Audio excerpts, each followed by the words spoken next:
What will happen because right now, the truth of the mainstream media being such a hoax is spreading like freaking Buddhism.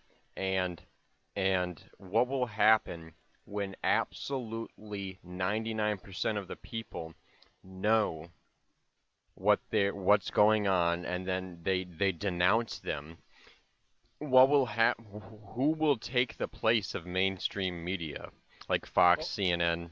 well, well. First off, I don't think we'll ever get to a point where 99% of the people realize what's going on, and that's simply because I don't think that um, everybody has the ability to be able to either accept that or realize that. And for that reason, the media will continue to exist, maybe in a less influential form, but it'll have to change its format. It'll have to revise the way it presents itself so that it appears more independent and more separated from the establishment. So I think you're going to see like a big jump in independent media, like the Alex Joneses of the world, those types of things. It's only natural that that would happen, but at the same time, the big sort of centralized media, they'll survive. They're just going to have to streamline and reduce their kind of business model down to something that's competitive, because they're going to lose a lot of ad revenue as people continue to turn them off. And the more people that choose not to watch them, the less ad revenue they make, the less money they can pour into their reporting and their manipulation of the news.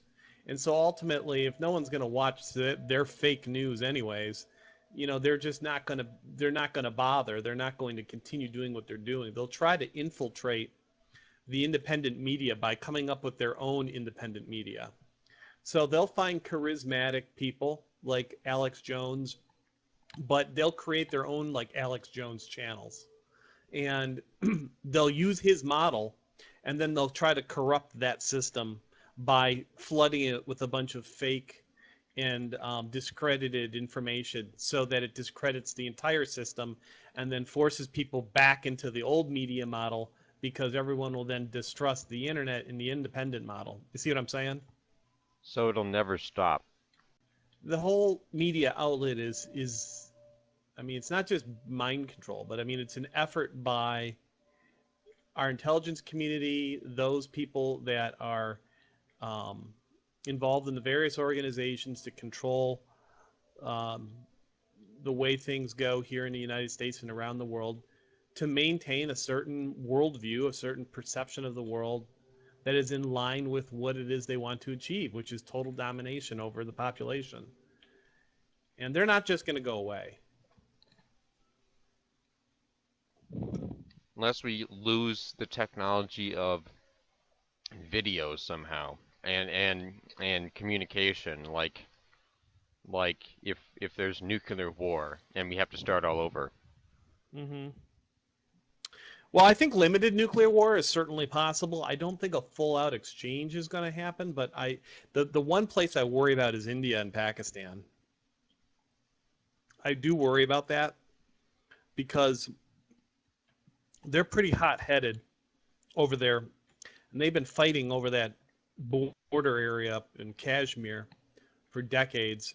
It's sort of a no man's land, and see that's another kind of byproduct of populism. You get this breakup of sort of this global order, and then you start to lose control of some of the maverick nations like India and Pakistan, and you lose your influence as a global power, as a global conglomerate. And then these guys, when they start breathing down each other's necks and threatening to nuke each other, instead of being able to de-escalate it, you may not have the global influence that you did before. So that's the only drawback. But I don't think it's likely that anybody is going to get into a full nuclear exchange, because it's very obvious it's the end of the world as we know it. And the only people that would do that would be absolutely suicidal, which I'm not saying there aren't people like that. There are. but I don't think it's as likely. I'd be more worried about targeted, like small scale nuclear war that could affect, regions, smaller areas, but definitely affect them. I mean, if you hit a major population center with one dirty bomb, I mean, just one dirty bomb, you can create the same effect that occurred in, like, say, Chernobyl, where there's vast areas of Russia around Chernobyl, which you won't be able to go into for 2,000 years. It looks fine, it looks pristine, it looks nice from above, but it is so radioactive and so dangerous. Hey guys, I know this was something a little bit different, but it's still educational. It's still fun to listen to, and it turns your mind. So if you liked it, please like the video and please subscribe. I need your support, and hopefully I can do more things like this in the future. This is just the kind of discussions we have on a day-to-day basis, basically every time we're in TeamSpeak. So I hope you enjoyed it, and please hit that subscribe button if you did like it.